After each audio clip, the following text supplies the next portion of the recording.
नमस्कार। प्लानिटेक्स पर आपका फिर से स्वागत है। और आज सबसे पहले आप सबों को स्वतंत्रता दिवस की हार्दिक शुभकामनाएं। और साथ साथ निवेदन है आपसे, प्लानिटेक्स को सब्सक्राइब करें, हमारे वीडियोस को लाइक करें, फ्रेंड्स एंड फैमिली के साथ शेयर करें और बेल आइकन दबाना भी नहीं भूलें।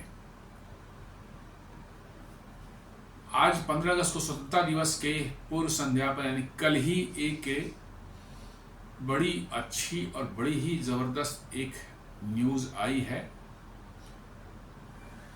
और ये न्यूज वैसे एजेंसी के तरफ से आई है जो कि नॉर्मली जो है इंडिया फ्रेंडली नहीं है।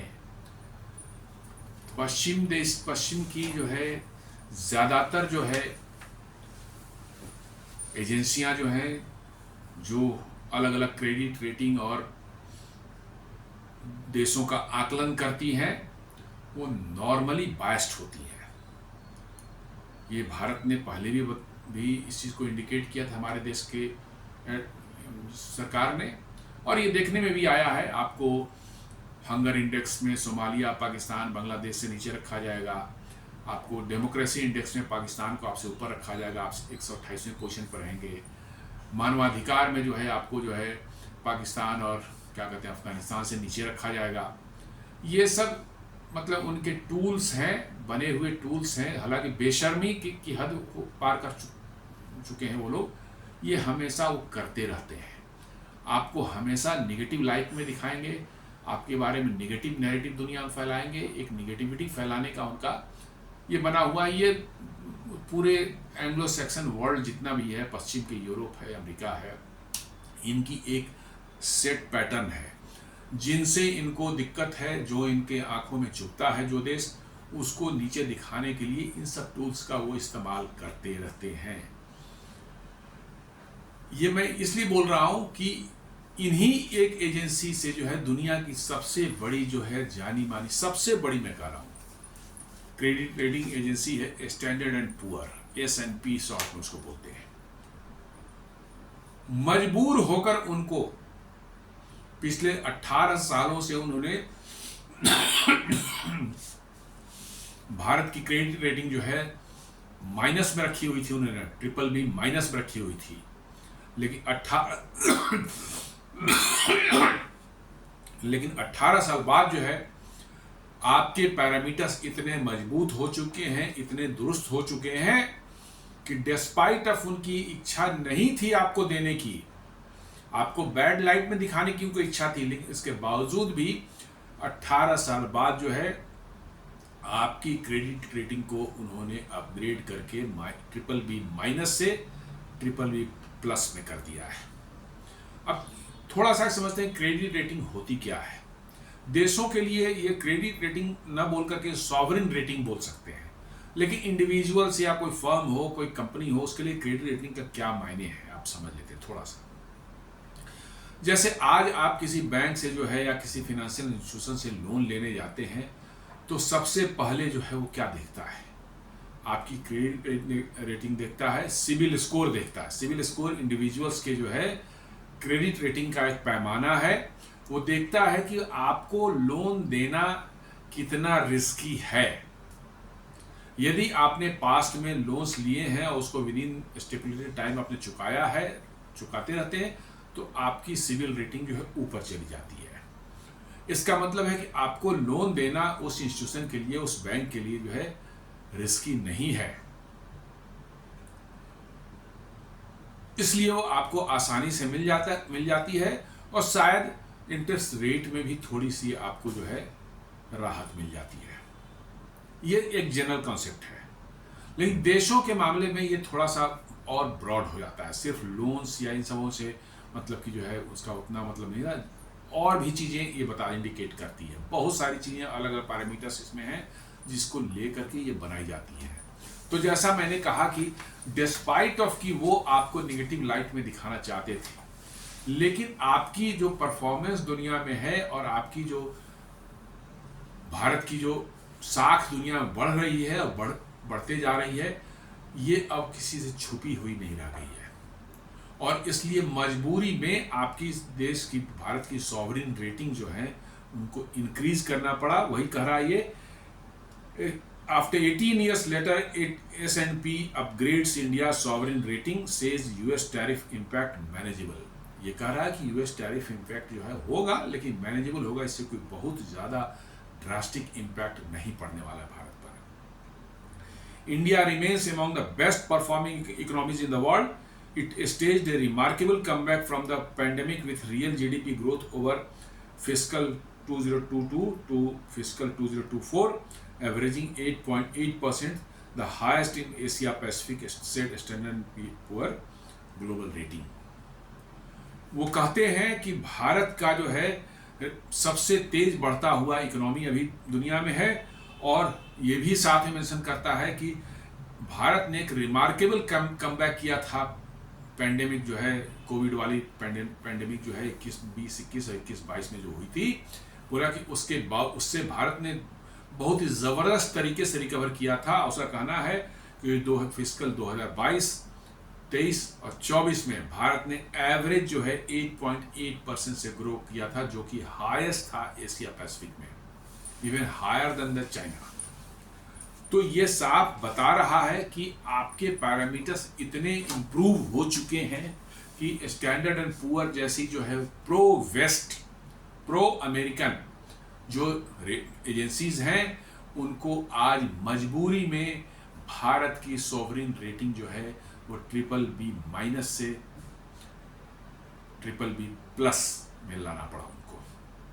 ये वर्चुअली पूरे वेस्टर्न दुनिया के और खासकर डोनाल्ड ट्रंप के गाल पर एक तमाचा है, जिन्होंने अभी कुछ ही दिन पहले, हार्डली 8 या 10 दिन पहले जो है उन्होंने कहा था कि भारत की इकोनॉमी जो है वो एक डेड इकोनॉमी है।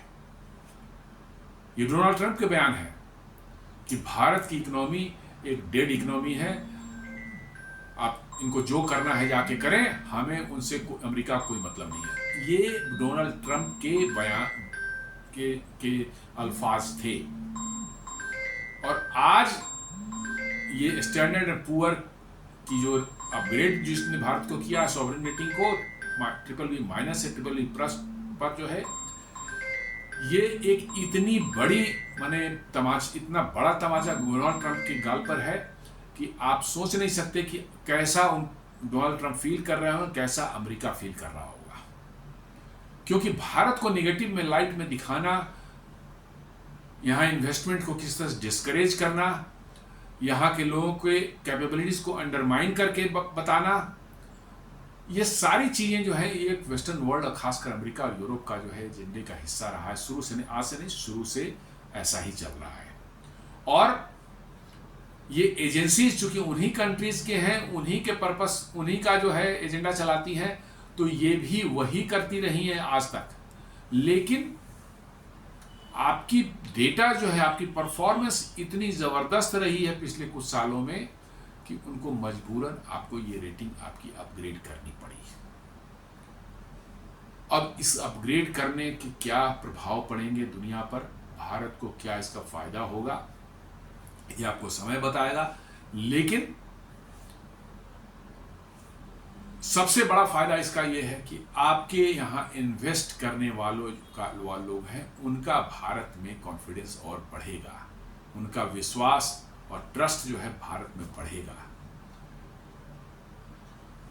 आपके प्रोजेक्ट्स को फंड करने के लिए जो है बाहर की एजेंसियां जैसे वर्ल्ड बैंक होती हैं, जापान इंटरनेशनल कोऑपरेशन ऑर्गेनाइजेशन है, चाहे OECD है, जो बाहर के बड़े बड़े प्रोजेक्ट जैसे कि DFCC प्रोजेक्ट है, डेडिकेटेड फ्रेट कॉरिडोर प्रोजेक्ट है, बुलेट ट्रेन प्रोजेक्ट है, इस तरह के बहुत से प्रोजेक्ट्स होते हैं जो इन एजेंसियों से फंडिंग होती है उनकी, बहुत सॉफ्ट लोन वो प्रोवाइड करते हैं।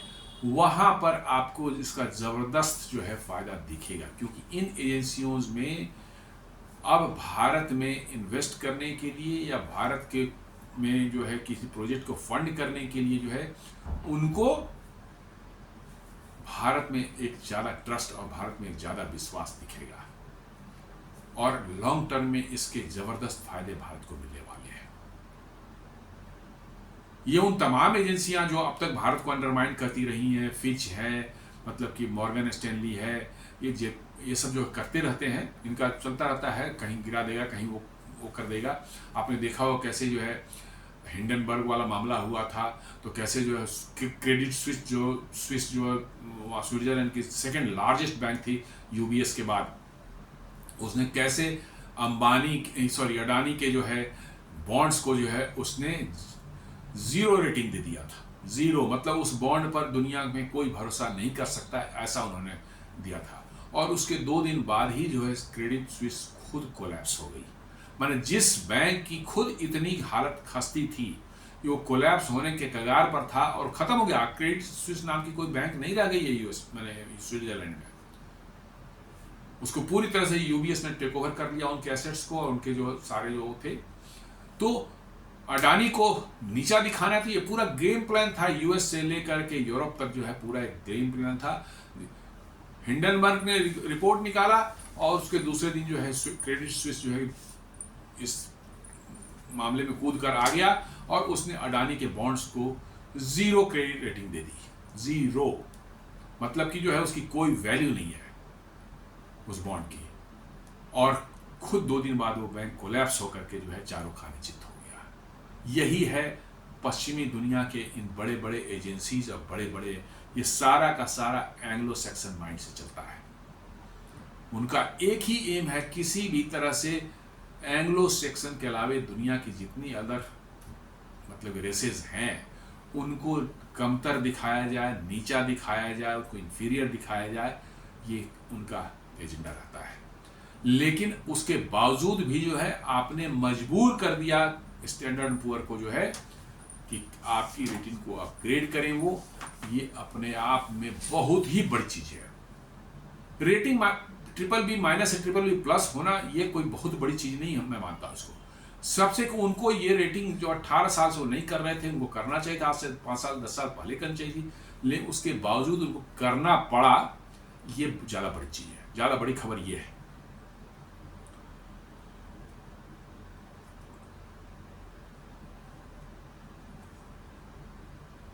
Standard & Poor Global Rating on Thursday upgraded its assessment of India to BBB from BBB- with a stable outlook.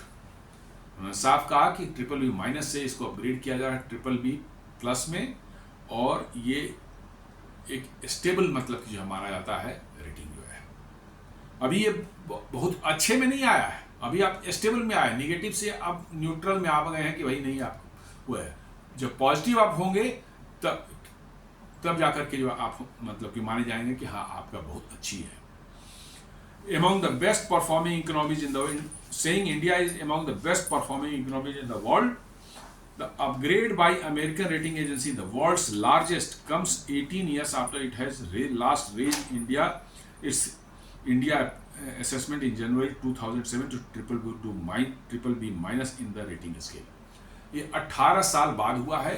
ये इन्होंने जब पिछली बार जो है जनवरी 2007 में किया था, जब वो BBB- भारत को लाए थे। पहले इससे और ज़्यादा खराब थी, थोड़ी सी इंप्रूवमेंट शायद आई है। 18 साल तक वो बिल्कुल बैठे रहे, इतना भारत ने प्रोग्रेस किया, लेकिन उनको नहीं करना था तो नहीं करना था, लेकिन अब उनकी मजबूरी हो गई है, क्योंकि अब नहीं करते तो फिर और भी ज़्यादा उनकी क्रेडिबिलिटी पर असर पड़ने वाली थी। और इनफैक्ट सारी जो रेटिंग एजेंसीज हैं दुनिया की, जो इंडेक्स बनाती हैं और सब काम करती हैं, उन सबों की क्रेडिबिलिटी जो है बिल्कुल डाउटफुल है, इसमें कोई दो मत नहीं है। इवन स्टैंडर्ड पुअर की भी डाउटफुल है, मैं तो ये भी मानता हूँ, क्योंकि ये फेयर असेसमेंट उनका जो है सिचुएशन का नहीं है। ये फेयर असेसमेंट करते ही ये बायस्ड है। ये यूरोपियन एंड अमेरिकन जो है उनके थिंक टैंक जो हैं, उनकी जो थॉट प्रोसेस है उसी के तहत ये चलते हैं, और उसी के तहत जो है आपको अपग्रेड करते हैं, डाउनग्रेड करते हैं, आपकी रेटिंग खराब करते हैं, सब उसी के तहत होता है। इसलिए जो है ये बायस्ड है, लेकिन उतनी बायसनेस के बावजूद भी जो है इनको अपग्रेड करना पड़ा। ये मैं इस पर ज़्यादा एम्फेसिस दे रहा हूँ। India stage remarkable comeback from pandemic during pandemic. Real GDP growth over fiscal 2022 to fiscal 2024, averaging 8.8%, the highest in the Asia Pacific. We expect these growth dynamics to continue in the medium term.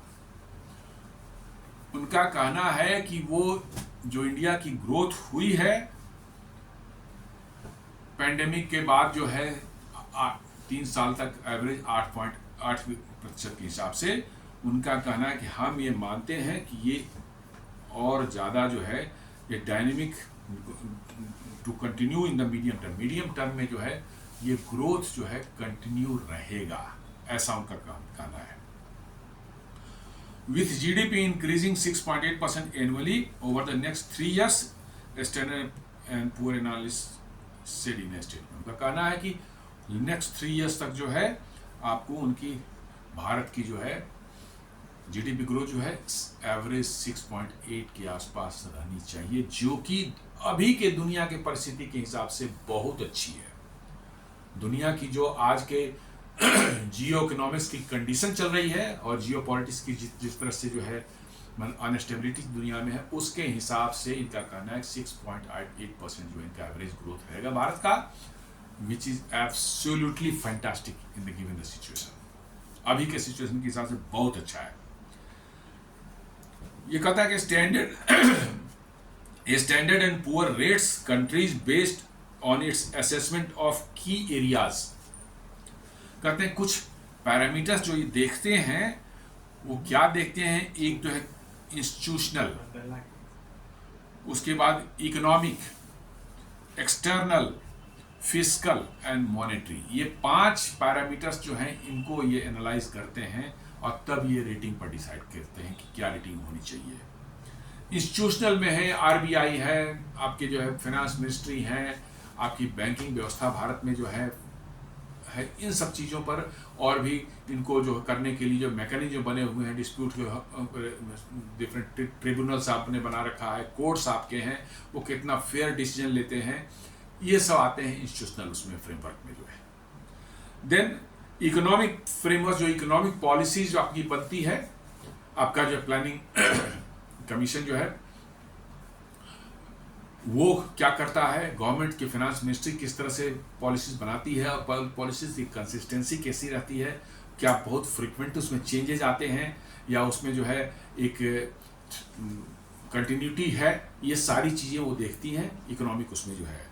Then external, Bharat के exports कैसे हो रहे हैं दुनिया में, कैसे दुनिया में भारत का वर्चस्व बढ़ रहा है, भारत के जियोपॉलिटिकल रिलेशंस दूसरे देशों के साथ कैसे हैं, आपके इकोनॉमिक रिलेशन दूसरे देशों के साथ कैसे हैं, आपके कल्चरल रिलेशन कैसे दूसरे देशों के साथ बन रहे हैं, मतलब ओवरऑल आपका इन्फ्लुएंस दुनिया में कैसा है, आपको दुनिया कैसे जज करती है, क्या आपको दुनिया टेररिस्ट स्टेट जैसा मानती है या आपके यहाँ जो रिलीजियस टॉलरेंस जो है बहुत माने खराब है. इन सारे पैरामीटर्स को जो है देख करके जो है एक्सटर्नल पैरामीटर्स को देख करके जो है वो डिसाइड करती है. उसके बाद है आपका फिस्कल. आपका फिस्कल मतलब डेफिसिट कितना आप मैनेज कर रहे हैं साल मैंने फाइनेंशियल ईयर में जो है. देन आपकी जो है कैसे आप टैक्सेस वगैरह को मैनेज कर रहे हैं, टैक्सेस बहुत हाई हैं, लो हैं, कंसिस्टेंसी उसमें है या बहुत फ्रिक्वेंट चेंजेस उसमें आ रहे हैं, इन सब चीज़ों को देखा जाता है. एंड देन मॉनेटरी, आरबीआई कैसे आपके जो है मॉनेटरी पॉलिसीज को कंट्रोल करता है, कैसे क्या आपका जो है करेंसी जो है वो स्टेबल है या उसको स्टेबलाइज करने के लिए क्या क्या उपाय किए जाते हैं, आपकी फॉरेन करेंसी रिजर्व की पोजीशन क्या है, ये सब बातें इस मॉनिटरी उसमें आती हैं. ये 5 पैरामीटर्स जो हैं इनके बेसिस पर जो है स्टैंडर्ड पुअर जो है आपकी सोवरिन रेटिंग तय करता है. इसलिए मैं बोल रहा हूं कि कोई एक सिर्फ ग्रोथ कर रहा है इंडिया 6.5 या 6.6 से जो है उससे नहीं बनता. ये बहुत से एक्सटर्न इसके अलावे इतनी पैरामीटर्स हैं, ये सिर्फ आपकी सॉवरिन रेटिंग जो है आपके इकोनॉमिक को लेकर के नहीं बनाई जाती है, बट रादर दुनिया में आपका क्या इन्फ्लुएंस है, आपके रिलेशंस दुनिया में कैसे हैं, दूसरे देशों में आपकी एक्सेप्टेबिलिटी कैसी है, दूसरे देशों से आपके इकोनॉमिक रिलेशनशिप कैसे हैं, डिप्लोमेटिक रिलेशनशिप कैसे हैं, सारी चीज़ें कंसिडर की जाती हैं इसमें. आपके पॉलिसी मेकिंग जो है भारत में वो कितना फेयर है और कितना कंसिस्टेंसी मेंटेन किया जाता है। ये नहीं कि साहब आज कुछ टैक्स लगाया, कल कुछ और बना दिया, आज पॉलिसी ये बनाई, अगले साल उसको चेंज करके कुछ और बना दिया। ये सब माना जाता है कि नहीं, इसका मतलब स्टेबिलिटी आपके अंदर नहीं है। तो बताएं कि वेरियस हंड्रेड्स ऑफ पैरामीटर्स इसमें आते हैं, जिसको कंसीडर करने के बाद आपकी सॉवरेन रेटिंग जो है, देश की सॉवरेन रेटिंग डिसाइड की जाती है। तो ये इसलिए मैं बता रहा हूं कि ये ओवरऑल बता रहा है कि आपके डिसीजन, आपकी जो डिसीजन लिया, आपकी देश जो है की व्यवस्था जो है, न सिर्फ इकोनॉमिक बट अदर व्यवस्थाएं भी वो सही डायरेक्शन में जा रही है, उसमें ज्यादा कोई माने गड़बड़ियां नजर नहीं आ रही हैं। इसलिए आपके जो है सॉवरेन रेटिंग को उन्होंने अपग्रेड किया है। Adequate capacity to meet financial commitments was more subject to adverse economic conditions as per the rating scale होते हैं। साथ साथ ही कहता है कि आपकी जो है कैपेसिटी कितनी है फाइनेंशियल कमिटमेंट्स को मीट करने की। मतलब कि आप बाहर से इंपोर्ट करते हैं, बाहर से कुछ आप लेते हैं, लोन लेते हैं, कुछ भी करते हैं, तो आपकी क्या कैपेसिटी है कि आप उसको रीपे कर पाए। आपने इंपोर्ट किया है उसको टाइम पर पे करेंगे, आपने लोन लिया है उसको टाइम पर पे करेंगे, ये कैपेबिलिटी आपकी ये भी जज की जाती है। और इससे भी ज़्यादा ये देखा जाता है कि एडवर्स सिचुएशन में आप क्या कर सकते हैं। दुनिया में सिचुएशन खराब है, उस समय आप कैसे, आपकी जो पेइंग कैपेसिटी जो है वो कैसे आपकी स्टेबल रहती है या उसकी रिलायबिलिटी कितनी रहती है। तो भारत के पास जैसा बताया आपको कि $700 बिलियन का फॉरेन रिजर्व टच कर गया था, अभी थोड़ा डाउन हो गया, 680-685 पर आया है, फिर वो बढ़ेगा। $700 बिलियन के फॉरेन एक्सचेंज आपके पास में है, तो निश्चित रूप से आपकी पेइंग कैपेसिटी जो है, कैपेबिलिटी जो है, वो कमिटमेंट, फाइनेंशियल कमिटमेंट के प्रति जो है जबरदस्त है आपकी। माने वो आपके पास कोई आपसे कोई बिजनेस करता है, कोई आपके इन्वेस्ट करता है, चाहे कोई आपको लोन देता है, तो उसको बिल्कुल चिंता नहीं है कि साहब हमको मेरा पैसा वापस नहीं आएगा, क्योंकि भारत की जो है पेइंग कैपेसिटी जो है उसमें कहीं कोई गड़बड़ी नहीं है। तो वो भी देखता है इसके साथ में जो है। और खासकर वैसे सिचुएशन में जैसे अभी दुनिया में बनी हुई है कि अमेरिका इस पर टैरिफ लगा रहा है, उधर सैंक्शन लगा रहा है, बहुत तरह की चीज़ें हैं।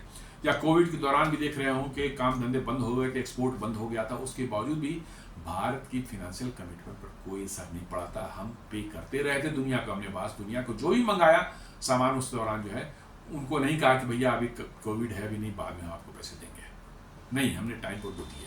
तो these are the things taken into consideration when deciding about the sovereign rating of any country. The Standard & Poor took a far more sanguine view of the 25% tariff on India that US President Donald Trump had announced and later doubled to 50% because of the New Delhi's import of Russian oil and arms and energy. उन्होंने इस बात का भी ध्यान रखा है कि कैसे डोनाल्ड ट्रंप ने जो है 25% टैरिफ लगाया, जिसको 50% कर दिया गया बाद में, क्योंकि भारत रसिया से आर्म्स और ऑयल ओवर खरीदता है। उन्होंने इसका भी ध्यान रखा है कि 50% टैरिफ भारत पर लग चुका है, वो भी इस रिपोर्ट में के आने के पहले उसको भी इंक्लूड किया गया था कि इसके भारत में इम्पैक्ट क्या पड़ेंगे। अब कहता है while some economists estimated the tariffs to pull growth pull down by 50% basis points, Standard & Poor analysts said that the effect on the Indian economy will be manageable. दूसरे क्रेडिट एजेंसी जो है उन्होंने कहा था कि ये 0.5% जो है आपका जो है जीडीपी गिर सकता है इससे, लेकिन स्टैंडर्ड & पुअर उससे को रिजेक्ट करता है, बोलता है नहीं, 50% टैरिफ के बावजूद भारत की इकोनॉमी जो है स्टेबल रहेगी, भारत की जीडीपी की ग्रोथ बहुत माइनर चेंज होगा, 0.1-0.2% के आसपास हो जाए तो हो जाए, otherwise it will remain stable.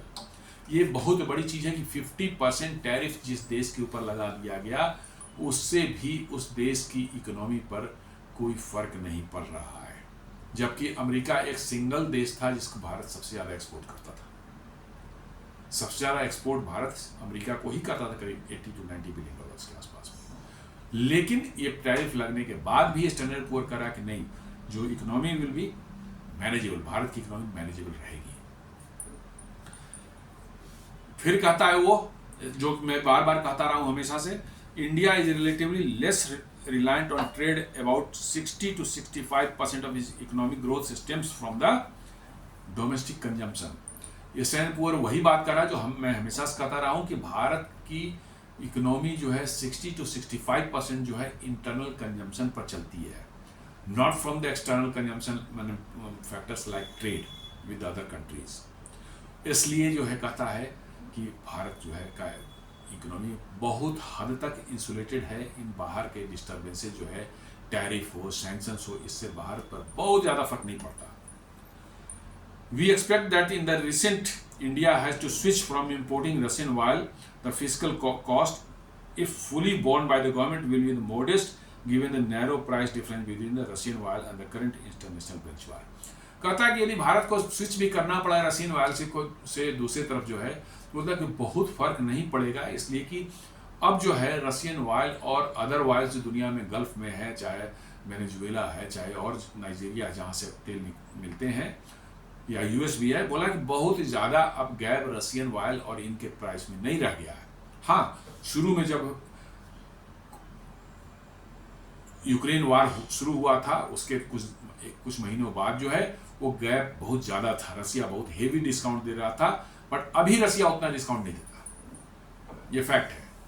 तो ये कह रहा है कि इवन इफ कि भारत को स्विच करना पड़ा दूसरे ऑयल सोर्सेज की तरफ, तो भी भारत को कोई बहुत ज़्यादा डेंट लगने वाला नहीं है, क्योंकि अब the gap between the price of the Russian oil and other oil, gulf oil या अदर कंट्रीज के ऑयल से जो है बहुत डिफरेंस नहीं रह गया है, इसलिए बहुत नेग्लिजिबल फर्क पड़ेगा।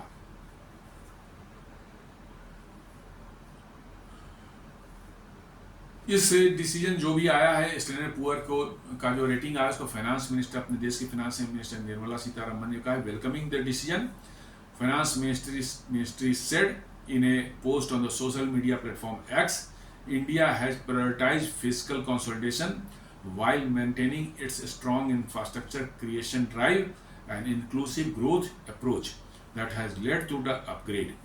India will continue its buoyant growth momentum and undertake steps for further reforms to attain the goal of Viksit Bharat by 2047. Finance ministry ने कहा है कि जो ये हुआ है वो मेन उसके पीछे है कि हमने फिस्कल कंसोलिडेशन पर बहुत ज़बरदस्त ध्यान रखा, उसको मैनेज किया अच्छे से, साथ साथ हमने जो है यदि बहुत ज़्यादा फिस्कल कंट्रोल आप करते हैं तो डेवलपमेंट पर आप खर्च कम करते हैं।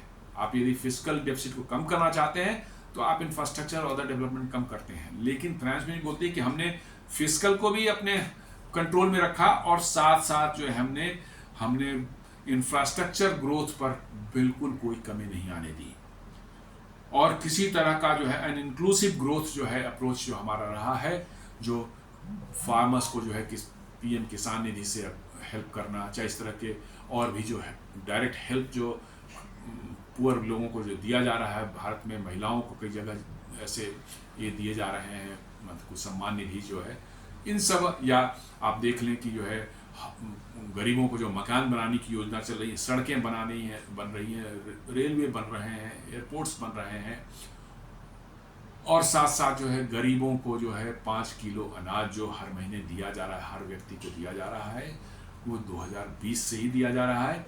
ये सब जो है हमारे वेलफेयर स्कीम्स ये सब भी चालू हैं, और हमने साथ साथ जो है फिजिकल डिसिप्लिन भी मेंटेन कर रखा है। और कहता है कि इन सब चीज़ों से inclusive growth that has led to the upgrade, यही कह रहा है कि इन्हीं कारणों से हमारा अपग्रेड हुआ है। India will continues buoyant growth momentum and undertake steps for further reforms to attain the goal of विकसित Bharat.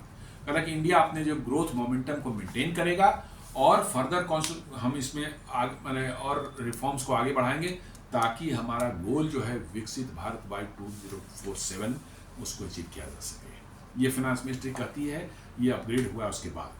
Government has over the several years aggressively pursued the 3 global agencies, Standard and Poor, Moody's rating and Fitch rating, for higher ratings that, in its opinion, better reflect the country's fundamentals. In fact, it has expressed its displeasure earlier and said the agencies'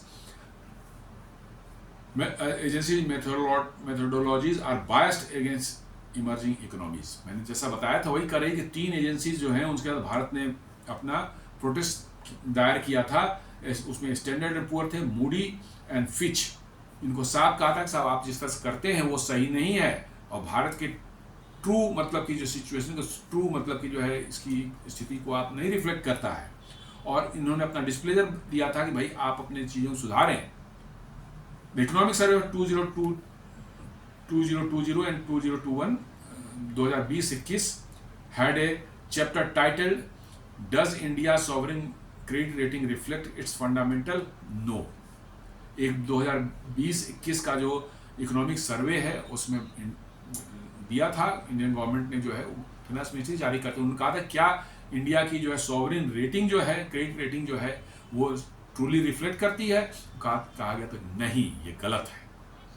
वही मैं शुरू से बोला था कि ये biased इनका शुरू से रहा। सारे क्रेडिट एजेंसी जो है वेस्टर्न माने वर्ल्ड के हैं, उन्हीं के थॉट प्रोसेस से चलते हैं, एंग्लो सेक्शन थॉट प्रोसेस में है, और वो भारत को हमेशा नेगेटिव रेटिंग में दिखाते रहे, नेगेटिव लाइट दिखाते रहे।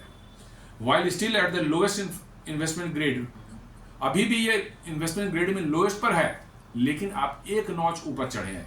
The upgrade brings India one step closer to the coveted A category of ratings, which is an indicator of higher credit worthiness of to investors globally। मतलब कि जो है ए में जब आएंगे तब वो पक्का होगा। अभी भी आप है, लेकिन आप एक स्टेप ऊपर बढ़े हैं, क्योंकि इतनी बायस है इन एजेंसीज में कि आपको कभी ए में ले ही नहीं जाएंगे। आप अमेरिका से भी आगे निकल जाएंगे, फिर भी ये एजेंसी जो है आपको दिखाएंगे कि आप माइनस में ही है, बी कैटेगरी में है। According to Renan Banerjee, partner economics advisory leader PwC India, the rating upgrade will lead to more foreign capital inflows into India and be a major positive rub on currency exchange rate।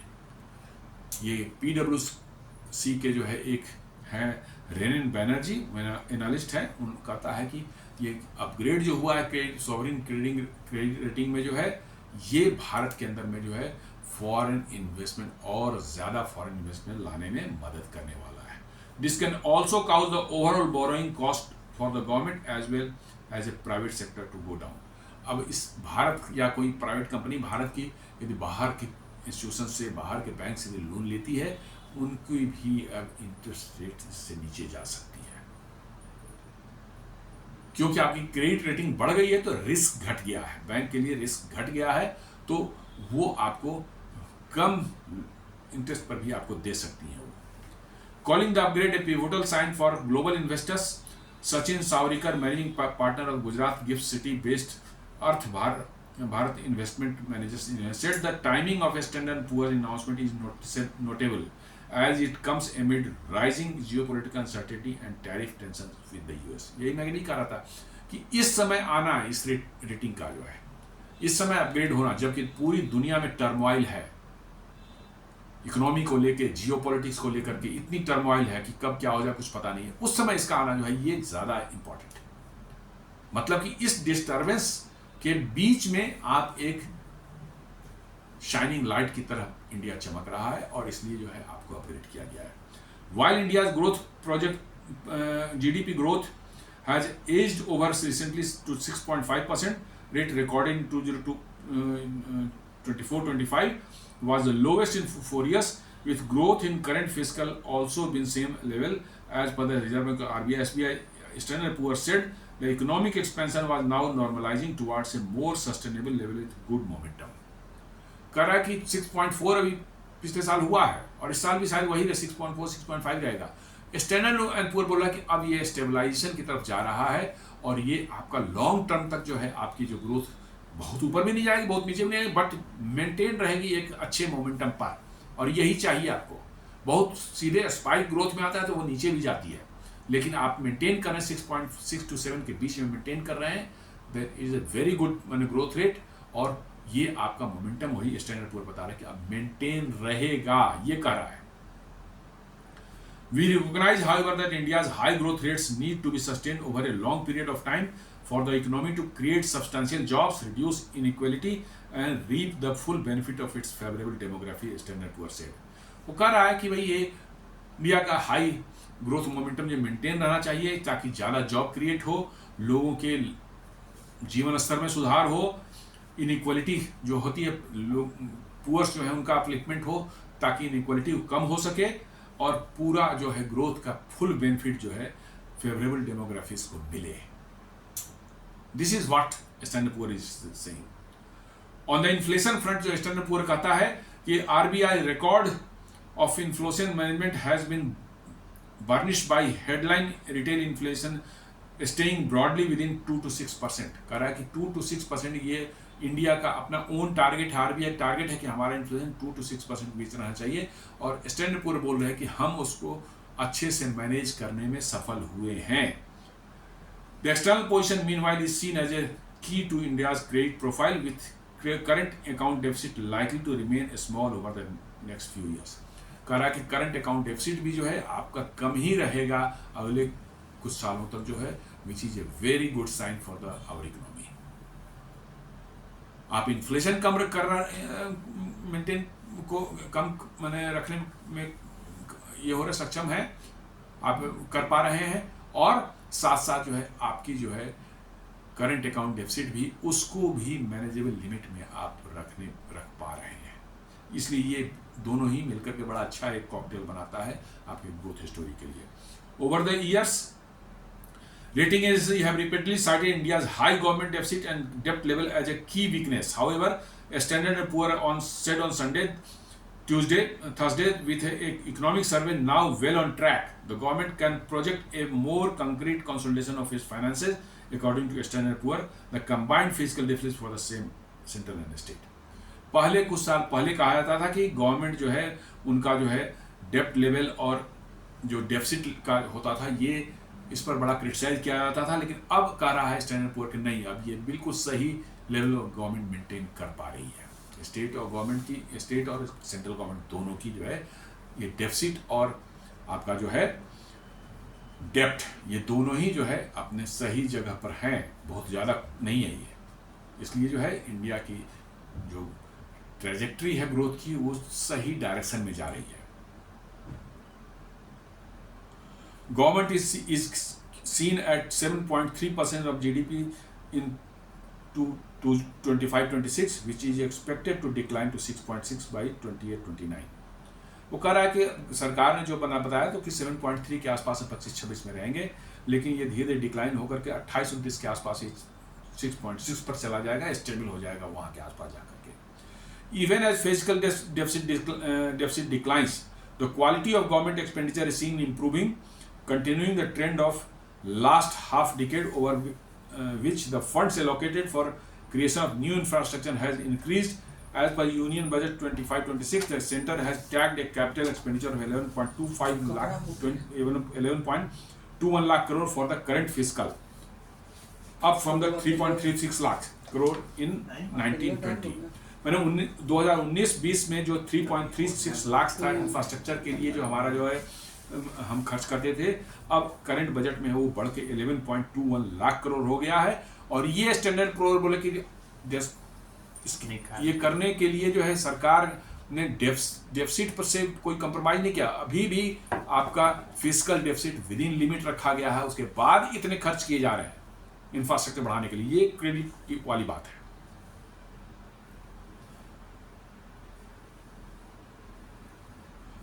Adding capital spending by state, total public investment in infrastructure is estimated at around 5.5% of GDP, which is on par with the higher than sovereign peers। कह रहा है कि भारत अपना GDP का 5.5% खर्च कर रहा है इंफ्रास्ट्रक्चर पर। बोलता है कि ये बड़े इकोनॉमीज जो हैं दुनिया में उनके बराबर है, उन्हीं के आसपास है। मतलब दुनिया की बड़ी इकोनॉमी जितनी इंफ्रास्ट्रक्चर पर खर्च करती है, भारत भी उतना ही खर्च कर रहा है। अमेरिका भी 5% ज़्यादा नहीं करता, यूरोप में भी कोई देश 5% ज़्यादा इंफ्रास्ट्रक्चर नहीं करते, हम 5.5% खर्च कर रहे हैं। ये कर रहा है कि ये साफ इंडिकेट कर रहा है कि आप अब बड़े प्रोजेक्ट्स को बड़े इंफ्रास्ट्रक्चर प्रोजेक्ट्स को करने में सक्षम हैं विदाउट अपने फिस्कल डेफिसिट पर बहुत ज़्यादा बोझ दिए हुए। We believe the improvement in infrastructure and connectivity in India will improve choke points which are hindering long term economic growth। बोला कि ये इंफ्रास्ट्रक्चर जो अल्टीमेटली आपके चोक पॉइंट्स जो हैं जिससे आपके जो लॉजिस्टिक कॉस्ट बढ़ते हैं उन सबों को रिमूव करेगा, और ये भारत की एक लॉन्ग ग्रोथ स्टोरी को जो है कैटापुल्ट करेगा, बूस्ट देने वाला है। तो दोस्तों ये आज एक छोटा सा विश्लेषण मैंने किया। कल जो एक आई थी स्टैंडर्ड पुअर की रेटिंग अपग्रेड, जो भारत के सॉवरिन रेटिंग की अपग्रेड उन्होंने BBB- से BBB+ में किया है, जो कि बहुत बड़ी चीज़ है।